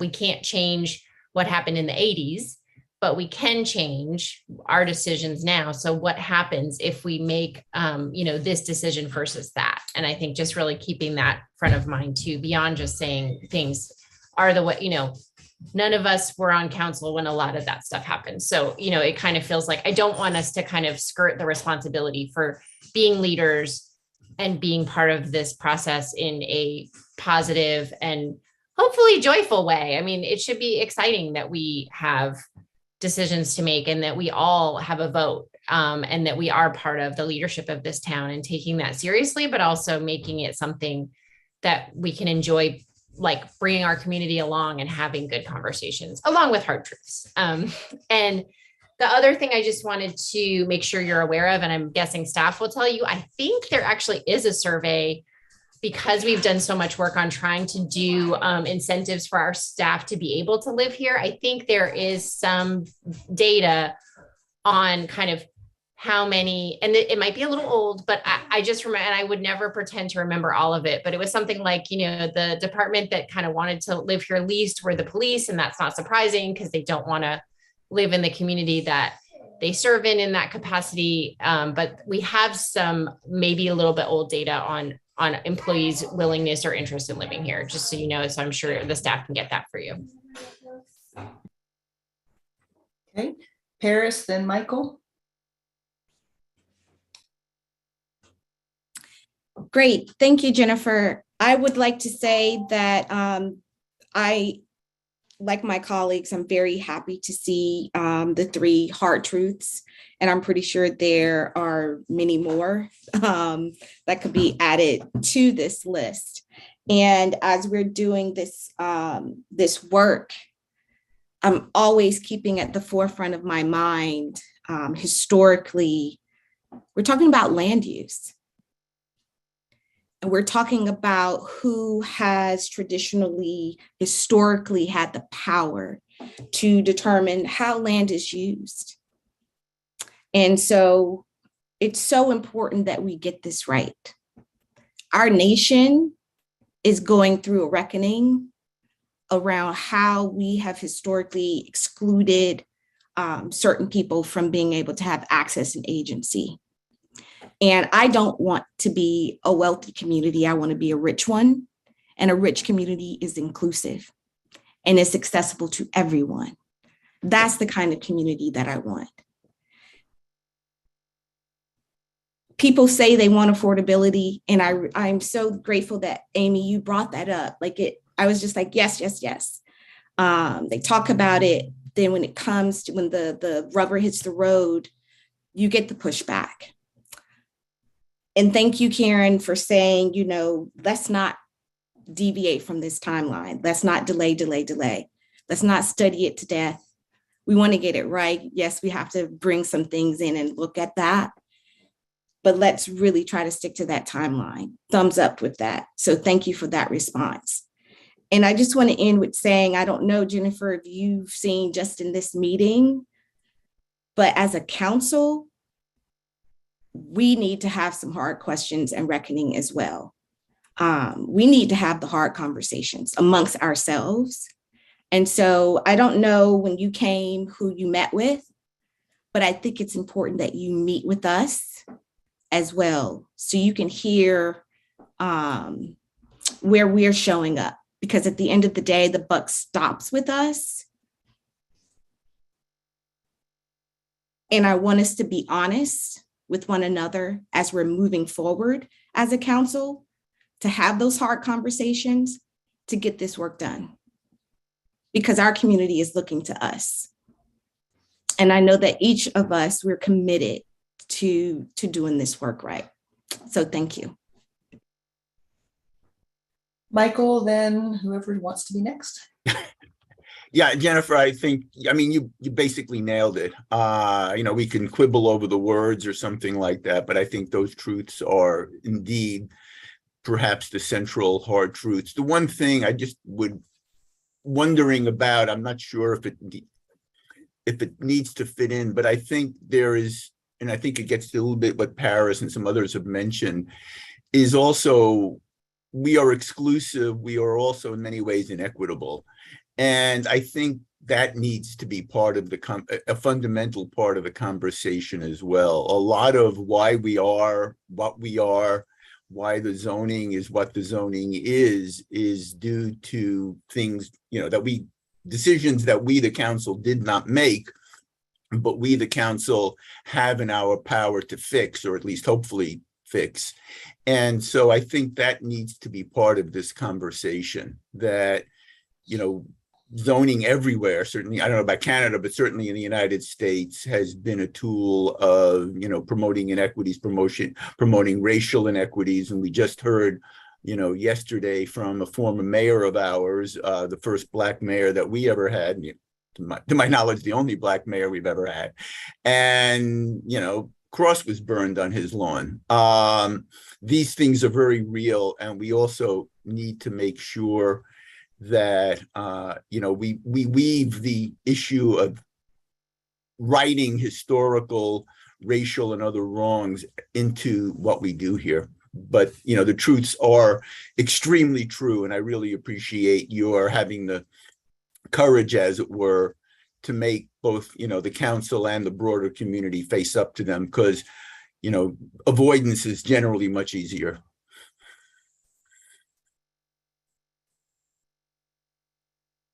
Jennifer, was there anything you wanted to respond to till we move to the next few people? I'll just say I appreciate all of the comments from Paris and from Michael, absorbing them, listening to them, very useful. Okay, thank you. All right, Camille, then Ty. Thank you, Jennifer. Yes, I agree with these three hard truths. It is very hard to not be able to. I'm looking at you down here, but anyway, I agree with those. And then Michael just mentioned what I was thinking about was, as we gathered yesterday to honor the Honorable Senator Mayor Howard Lee and his wife Lillian Lee.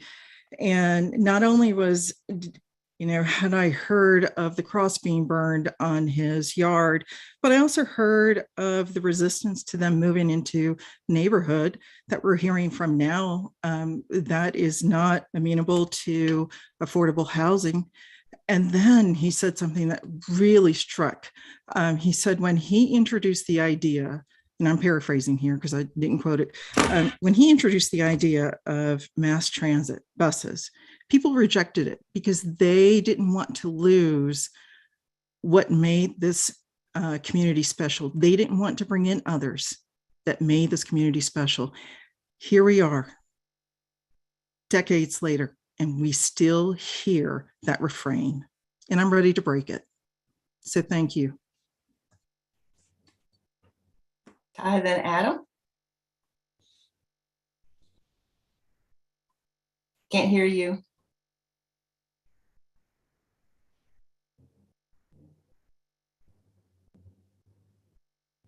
So can't hear you. Okay, sorry, Adam. I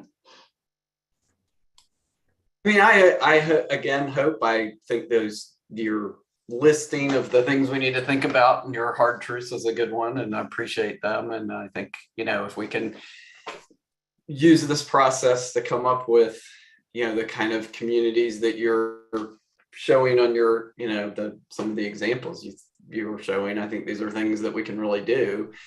I will say that, we are doing a lot of good stuff here in Chapel Hill, and it's not like we're just sort of static.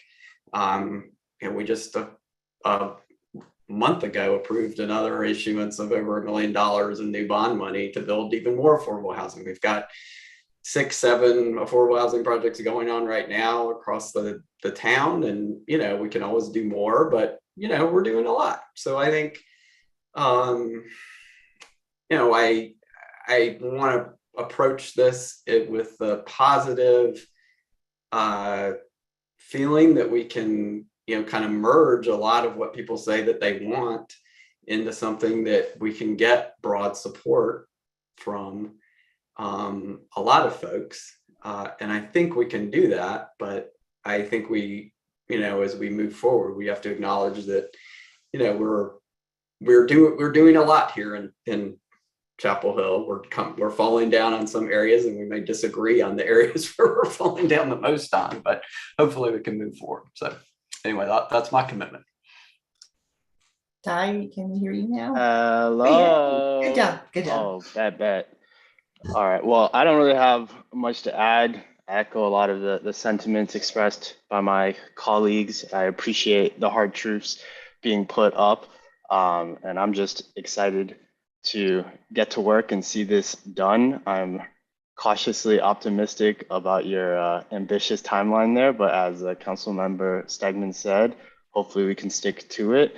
And I think bringing in the community leaders and broadening that circle of influence beyond what we usually hear, which I think you said that Chapel Hill is a very special place, but it seems that we have a lot of the same comments between our place and your place in your neck of the woods in Canada, so it can't be all that special.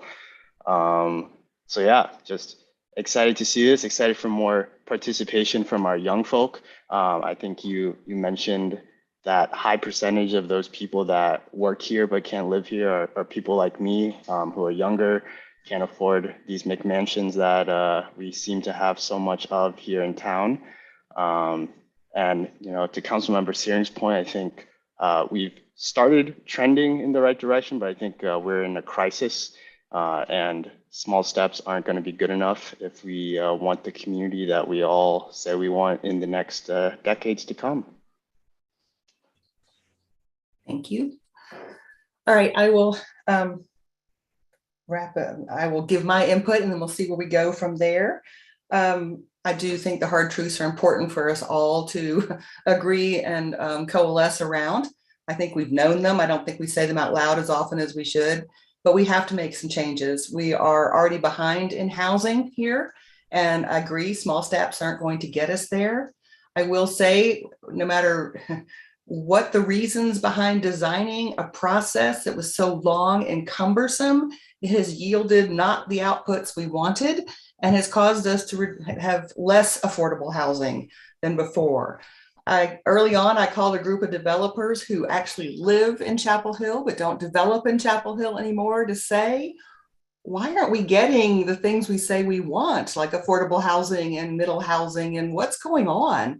They were very straightforward with that. It was our process keeping a lot of them from doing the things that they could do to build a better community. And they talked about, they thought it was unfortunate that we were headed down this path of only building monolithic type structures that weren't affordable for any, for the folks that we were trying to bring here and that weren't yielding complete communities. So I think there's opportunities. I'm excited about the possibility, and I know you haven't coalesced yet around a pilot project. We have a whole node that's undeveloped, the Gateway area, that could be a perfect way to look at it differently, put some things and ideas together. We have another node, the Timberline area, that will come under redevelopment at some point in time. If we figure out what is the best outcome for our community to help it become more inclusive, to have that diversity, I would love to have what you showed us with the 935 units with 20% affordable housing. I would love to have those kinds of things. And you and I talked about how we are a little different here because we have a downtown and then we have nodes. And so instead of a downtown that grew out towards the suburbs, it's kind of sealed around itself with, barriers. And then we have these nodes, and we have a transit system to help get people to and from the nodes. We don't have complete bikeways to get to all the nodes. We have them to get to some of the nodes. And so we have to figure out how that plays into this as well. So I see the opportunity to help our planning staff as well. I know they're just as frustrated. They have a LUMO that binds them to certain things and certain outcomes that they don't even want to do. And it causes the friction, and it causes it to be an expensive and long process, so that developers that are here don't have as much money to put towards the affordable housing or the public benefits by the time at the end of the day. And that's not the outcome we want either. I'm not trying to make their profits better. I'm trying to get better public benefits of all kinds of things.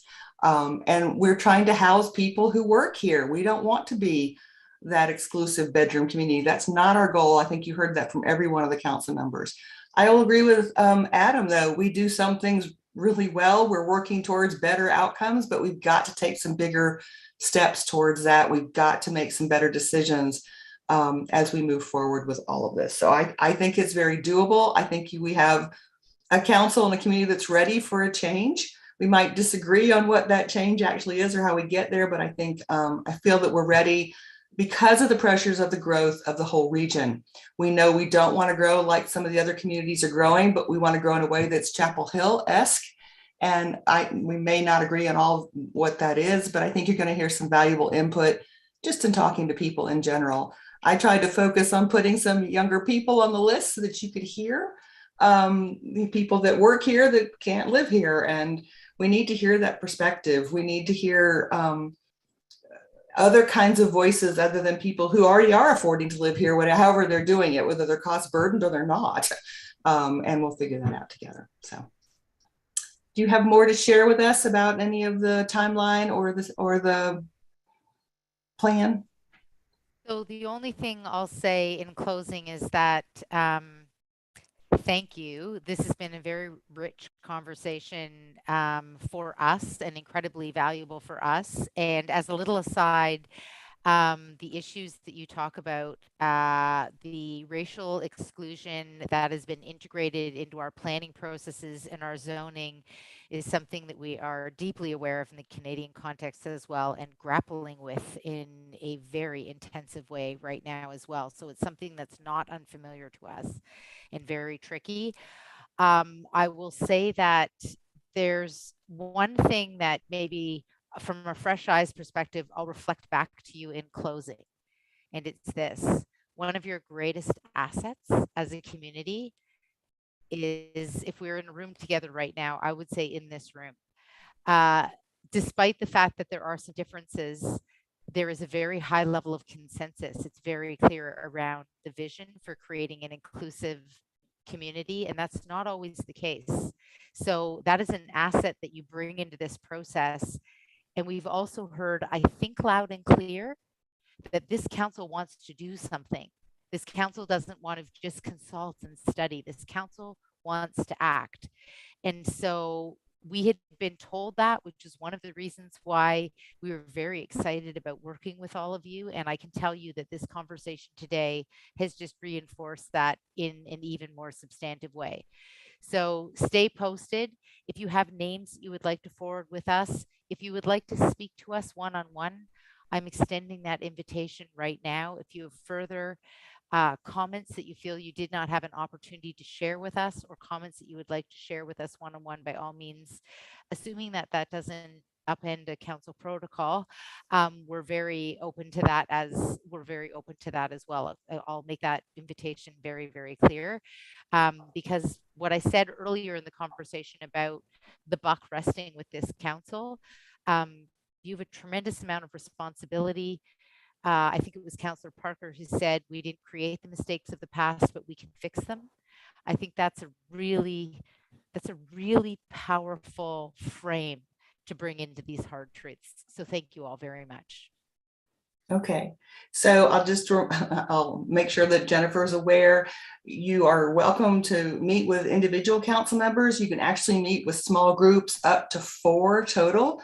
Anything over that's considered a quorum and would have to be a public meeting, noticed, and be in this kind of format where public's invited and all that kind of thing. So you can do individuals and you can do up to 4. And so encourage council members to work with Jennifer and figure out what's works best for you. We do have a few minutes here. If we welcome the public to give us some comments, feedbacks from things they've heard, we would welcome at this time. We would prefer you stay within a 3-minute window. That's our usual protocol. And we can use the raise your hand function to be noticed for us to pull you in as a panelist, or the *9 on your phone. And Ms. Stegman, can you take a look and see if we have someone wishing to raise their hand to come in and talk with us? You are also, like I said, welcome to send us emails or phone calls, those kinds of things. Tom Hinkle would like to comment. Okay. Karen, I didn't mean to interrupt. I am very interested in hearing what the public has to say, and I'll come back and watch later, but it's my better half's birthday and we have to go to dinner. So I'm going to sign off, but I will certainly watch later and hear the public comment. And thank you to Jennifer and all the Genify for joining us. And thanks to my colleagues. Have a good night. Yeah, we're going to stop at 6:30 for sure, Dial, if that's the meeting parameter. Okay. Okay, well, good afternoon, late everybody. And I appreciate everything you've been saying, Jennifer. One of my concerns I want to express to everybody is the way that the town has to fund public services. So we've been stuck in kind of a spiral of more and more residential housing being approved. In North Carolina, we only have property taxes and sales taxes to pay for municipal services. And I've been told that it's a healthy mix of residential, commercial, and light industrial is something of the order of 65% residential and 35% the rest. We've got of an order of 83% residential in Chapel Hill, so that the cost of public services to service residential is greater than the revenue that residential real estate taxes pay us. So hence we've been seeing higher property taxes in recent years. So it seems to me that the council has to keep in mind we have to encourage more commercial and light industrial in order to get the revenue stream necessary to meet the needs of public services. I'm all in favor of affordable housing and workforce housing. And on the advisory boards that I've served on, as most of you know, I have supported these. but we have to keep in mind what research shows about funding municipal services. Thank you. Thank you. Anyone else wishing to make a comment? It does not appear so. Okay. Jennifer Keesmaat, I will share with you, we've tried to pull data in different ways. We're actually doing better with our sales tax than we've ever done in the past. We know that has a lot to do with people ordering online at this point, but also bringing in Wegmans and Target and some other, there's a difference of opinion on the percentages of residential and commercial. And unfortunately, our tax assessor, if you pull the data, they list the multifamily units as commercial structures. So we have to then break out which ones of those are actually residential in nature so that we can have some more better informed conversations. So I don't think we're going to see light industrial in Chapel Hill anytime soon. We don't have the space for it, but we have worked really hard to increase that balance with more commercial opportunities. We zoned an enterprise zone north of town and said no residential. And it's paying off for us. Finally, we are getting commercial places of business in that zone. We are also getting it downtown. We said no more student housing on downtown parcels. We need people here 12 months of the year, whether that's adult housing or commercial space. We have worked really hard towards that. So we are trying to move towards that balance. 60-40 is what we've been told, and Hillsborough, I think, is the only town in Orange County that has that balance at this point in time. So, and they're growing like crazy right now. So, all right, council members, look for a request to have a small economic sustainability meeting in August for a check-in to see where we are, so that we're not like leaving you the entire 2 months without having an update on some of these things. We will figure that out and put a doodle poll out for you to do that. Ty, did you have a question? Yeah, so just quick clarification. The small group meetings with the Jennifers, are we coordinating those individually, or is someone on staff gonna doodle poll that up? I will put that back to Dwight and Jennifer's. We will coordinate over the course of the next few weeks and make some offerings. I'll work with both Jennifers, and we will find a time that would be appropriate and then offer some options to those that would want to participate. Okay, cool. Okay, all right. Well, thank you everyone for coming together, and thank you for the presentation. Thank you for coming down to look at our community and give us your first round of observations. I know that we'll be delving in to more conversations and observations that you have come to after you move along the timeline there. All right, that being said, the meeting is adjourned. Thank you, everybody. Thank you, everyone. Good night.